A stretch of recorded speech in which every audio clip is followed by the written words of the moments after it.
सिरोही बोल रहा हूं। मैं एक ऐसा शहर हूं जिसे मंदिरों की अधिकता की वजह से देवनगरी या सिटी ऑफ गॉड भी कहा जाता है। मेरे यहां की दो धारी तलवार की बात ही अलग है। वही सिरोही जहां की बकरी की तो क्या ही बात करें। मैं सिरोही आज आपको मेरा पूरा इतिहास बताने वाला हूं, जहां मेरे माउंट आबू के यहां का शिमला भी कहा जाता है।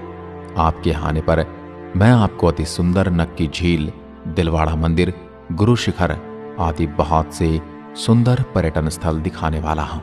मैं राजस्थान के दक्षिणी पश्चिमी भाग में स्थित एक पौराणिक और धार्मिक नगर हूं, जो राजस्थान की राजधानी जयपुर से 413 किलोमीटर और जोधपुर से 180 किलोमीटर, वहीं उदयपुर से 134 किलोमीटर की दूरी पर बसा हूं। मैं अगर अपने पड़ोसी जिलों की बात करूं तो जालौर, पाली, उदयपुर मेरे पड़ोसी जिले हैं और अपनी लंबी सीमा गुजरात से साझा करता हूं।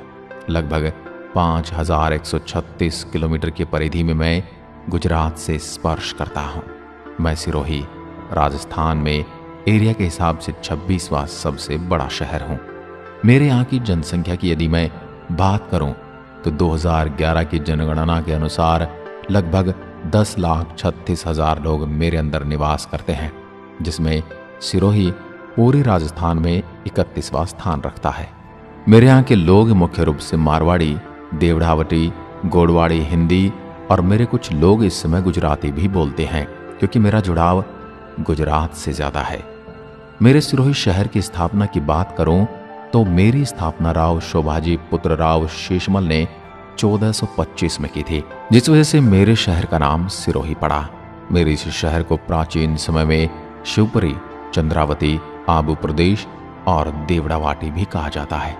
मैं सिरोही राजस्थान का एकमात्र ऐसा शहर हूं जो 1300 मीटर ऊंचाई पर बसा हुआ है। क्या आप जानते हैं, मेरे सिरोही की तलवारों को दुनिया की सबसे अच्छी तलवारों में एक माना जाता है।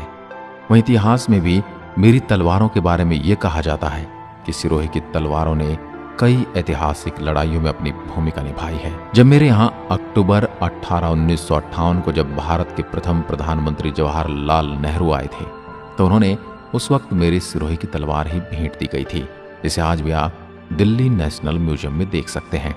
तलवारों के बारे में मेरी दिलचस्प बात तो ये है कि यहाँ पर तलवार बनाने में आज भी कोई मशीन का इस्तेमाल नहीं किया जाता, बल्कि वही पुराने तरीके से बनाई जाती है। इसमें धातु को अंगारे पर गर्म करके हथौड़ों की सहायता से बनाया जाता है। मैं प्रसिद्ध हूँ पूरे भारत में मेरे यहाँ की सिरोही बकरी के लिए। मेरे यहाँ की सिरोही नस्ल की बकरियों की खास बात यह है कि यहाँ की नस्ल एक मध्यम एवं बड़े आकार के साथ साथ बेलनाकार से शंकुनुमा आकार होता है, और यह माना जाता है कि जो जानवर शंकुनुमा आकार के होते हैं वो बेहतर मांस के लिए और अपने दूध उत्पादन के लिए पूरे भारत में प्रसिद्ध है। इनका रंग भूरे रंग के साथ सफेद धब्बे होते हैं। मेरे शहर की रायका समुदाय द्वारा विकसित करने के कारण इसे पूरे भारत में सिरोही गोट के नाम से जाना जाता है। आपको बता दूं, राजस्थान की सबसे पहली नगर पालिका मेरे ही शहर सिरोही के माउंट आबू में बनाई गई थी। और क्या आप जानते हैं, राजस्थान में सेब की खेती सर्वप्रथम मेरे ही जिले के माउंट आबू में की गई थी। राजस्थान का सबसे कम गांव वाला शहर भी मैं सिरोही हूँ। मेरे यहाँ के माउंट आबू को राजस्थान का शिमला भी कहा जाता है। मैं राजस्थान का मुख्य वाणिज्यिक केंद्र हूँ, और हूँ भी क्यों ना, मैं राजस्थान का एकमात्र हिल स्टेशन जो हूँ। आपको बताते चलो कि राजस्थान की सबसे ऊंची चोटी मेरे यहाँ गुरु शिखर के माउंट आबू में है, जिसकी ऊंचाई 1722 मीटर है। बस यही नहीं, इसके अलावा राजस्थान की दूसरी सबसे ऊंची चोटी है सेर, जिसकी ऊंचाई 1597 मीटर है। मेरे शहर माउंट आबू में राजस्थान की सबसे ऊंची झील है नक्की लेक, जो करीब 1200 मीटर की ऊंचाई पर है, जो राजस्थान में सर्दियों में जमने वाली एकमात्र झील है। मेरे सिरोही में नक्की झील मेरे यहाँ का एक सुंदर पर्यटन स्थल है, जो कि माउंट आबू में स्थित है, जो राजस्थान की सबसे ऊंची मीठे पानी की झील है। आपको बता दूं, टॉड रॉक व नन रॉक नक्की झील की मुख्य चट्टानें हैं। मेरे माउंट आबू में सर्दी इतनी खतरनाक पड़ती कि सर्दी में अक्सर यहाँ झील जम जाती है। सर्दियों में अगर आप मेरे माउंट आबू में आएंगे तो आपको जम्मू कश्मीर और शिमला जैसे शहरों का आभास होगा। कहा जाता है कि एक हिंदू देवता ने अपने नाखून से खोदकर मेरी इस झील का निर्माण किया था, इसलिए इसे नक्की यानी नाखून झील के नाम से जाना जाता है। झील से चारों ओर के पहाड़ियों का दृश्य अत्यंत सुंदर है। मेरी झील में नौकायन का भी आनंद लिया जा सकता है। नक्की झील के दक्षिण पश्चिम में स्थित सूर्यास्त बिंदु के डूबते हुए सूर्य के सौंदर्य को देखा जा सकता है। मेरे यहाँ से दूर तक फैले हरे मैदानों के दृश्य आंखों को शांति पहुंचाते हैं। सूर्यास्त के समय आसमान के बदलते रंगों की छटा देखने मेरे यहाँ लाखों पर्यटक आते हैं। प्राकृतिक सौंदर्य का नैसर्गिक आनंद देने वाली यह झील चारों ओर पर्वत श्रृंखलाओं से घिरी है। यहाँ के पहाड़ी टापू बड़े आकर्षक हैं। आपको बता दो, इस झील में 22 फरवरी 1948 को महात्मा गांधी की राख को नक्की झील में ही विसर्जित किया गया था। राजस्थान में सर्वाधिक बारिश मेरे सिरोही के माउंट आबू में ही होती है, इसलिए इसे राजस्थान का मासिन राम भी कहा जाता है। मासिन राम जहां भारत की सबसे ज्यादा बारिश होती है। दोस्तों, क्या आप जानते हैं ऋषि वशिष्ठ के बारे में? वही संत वशिष्ठ जिन्होंने मेरे सिरोही की माउंट आबू में एक यज्ञ किया था, जहां पर 4 प्रमुख राजपूत वंशों का निर्माण हुआ था, और ये मुख्य हैं चालुक्य, चौहान, प्रतिहार और परमार। अब मैं आपको लिए चलता हूँ कलाकृति के अनूठे नमूने दिलवाड़ा मंदिर या देलवाड़ा मंदिर। ये मंदिर मेरे यहाँ के 5 मंदिरों का एक समूह है। ये माउंट आबू नगर में स्थित हैं। इन मंदिरों का निर्माण 11वीं और 13वीं शताब्दी के बीच में हुआ था। ये शानदार मंदिर मेरे जैन धर्म के तीर्थकरों को समर्पित है। दिलवाड़ा के मंदिर में विमल शाही मंदिर प्रथम तीर्थकर को समर्पित सर्वाधिक प्राचीन है, जो 1031 में बनवाया गया था। आपको बता दूं, मेरे यहाँ भव्य मंदिर 1231 ईस्वी में वास्तुपाल और तेजपाल नामक 2 भाइयों द्वारा बनवाया गया था। दिलवाड़ा जैन मंदिर परिसर में 5 मंदिर संगमरमर के हैं। मंदिर के लगभग 48 स्तंभों में नृत्यांगनाओं की आकृतियां बनी हुई हैं, जिनकी कलाकृति देखकर आप भी अचंभित हो जाएंगे। मेरे इस मंदिर को और यहाँ की मूर्तियां मंदिर निर्माण कला का उत्तम उदाहरण है। मेरे इन महान मंदिरों की अद्भुत कारीगरी देखने योग्य है। अपने ऐतिहासिक महत्व एवं संगमरमर पत्थरों पर बारीक नक्काशी की जादूगरी के लिए पहचाने जाने वाला मैं सिरोही विश्वविख्यात मंदिरों में शिल्प सौंदर्य का ऐसा बेजोड़ खजाना हूं, इसे दुनिया में और कहीं देखा नहीं जा सकता। आपको बता दूं, मंदिर में आदिनाथ की मूर्ति की आंखें असली हीरे की बनी हैं तथा इनके गले में बहुमूल्य रत्नों का हार है। आप जब भी यहाँ आते हैं तो मेरी इन बातों पर गौर कीजिएगा। एक इतिहासकार कर्नल जेम्स टॉड ने भारत के ताजमहल के बाद मेरे सिरोही के दिलवाड़ा जैन टेम्पल की सुंदरता और कला का वर्णन किया था। अब मैं आपको सीधे लिए चलता हूँ अचलगढ़ के किले पर।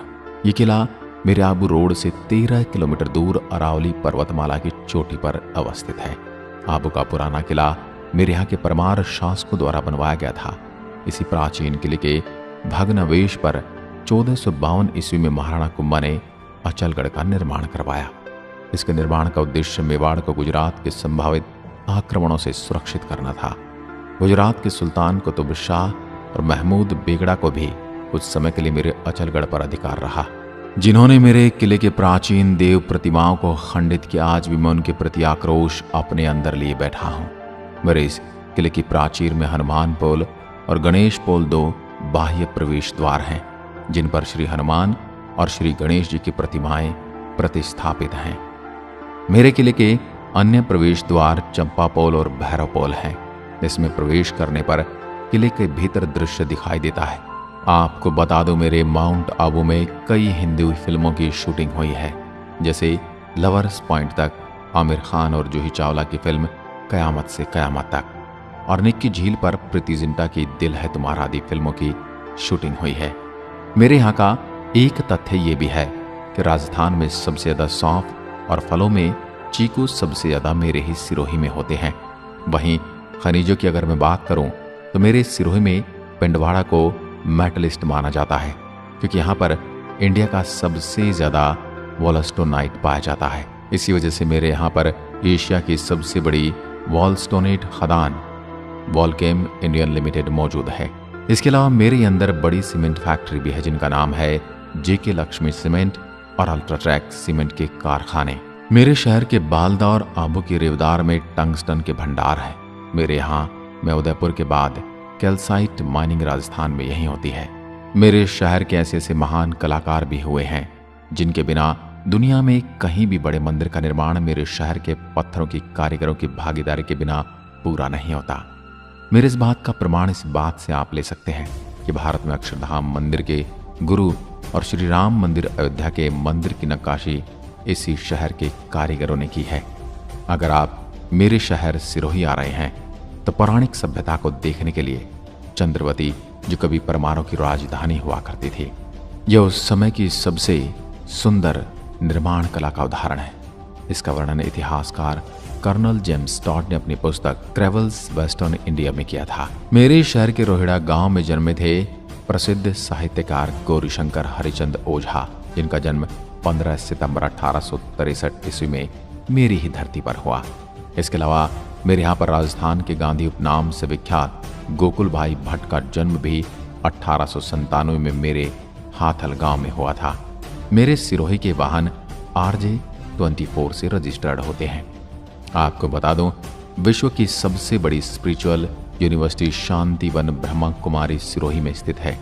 आपको बता दूं, ब्रह्म कुमारी ईश्वरीय विश्वविद्यालय एक आध्यात्मिक संस्था है जिसकी विश्व के 37 देशों में 8,500 से अधिक शाखाएं हैं।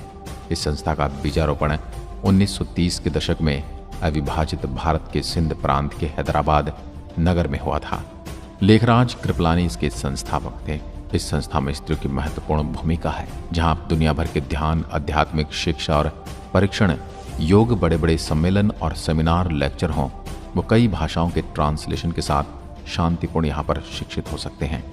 आपको बता दूं, मेरे यहाँ पर एशिया का सबसे बड़ा पिलर फ्री ऑडिटोरियम है, इसे डायमंड हॉल के नाम से भी जाना जाता है, जो कुल 8,988 स्क्वायर के क्षेत्र में फैला है, जो 40 दरवाजों की सुविधा के साथ 20,000 ऑडियंस की सिटिंग कैपेसिटी के साथ बनाया गया है। और मेरे ही अंदर है भारत का सबसे बड़ा थर्मल सोलर पावर प्लांट, जो जर्मन टेक्नोलॉजी ब्रह्म कुमारी की मदद से बनाया गया है, जो 35 एकड़ की जमीन पर फैला है, जहां पर 770 सोलर पैराबोलिक रिफ्लेक्ट डिशेज हैं, जिसकी मदद से 1 मेगावाट बिजली उत्पादित की जाती है, जिसकी आसानी से 35,000 से ज्यादा लोगों का खाना और 10,000 लोगों की बिजली आपूर्ति की जाती है। मेरे सिरोही के शांतिवन में ही भारत का सबसे बड़ा सोलर स्ट्रीम मेगा किचन, जहां 3,500 किलोग्राम भाप की मदद से 20,000 लोगों का खाना आसानी से पकाया जाता है। अब मैं आपको लिए चलता हूं मेरे माउंट आबू की अरबुदा देवी के दर्शन करवाने, जिनको राजस्थान की वैष्णो देवी भी कहा जाता है। यहाँ पर प्रसिद्ध मेरे मुस्लिम समाज की हजरत सैयद बादशाह की दरगाह भी है, जो मेरे शहर के शिवगंज में मौजूद है। मेरे अंदर सबसे ज्यादा गरासिया जनजाति के लोग ही निवास करते हैं। मेरे यहाँ के प्रसिद्ध नृत्य देखकर आप प्रसन्न हो जाएंगे, जो मुख्यतः बालर और कूद नृत्य, जो गरासिया समुदाय के पुरुष और स्त्रियों द्वारा ताल धुन के साथ किया जाता है। इसके अलावा यहाँ पर डांडिया और लून नृत्य भी किया जाता है।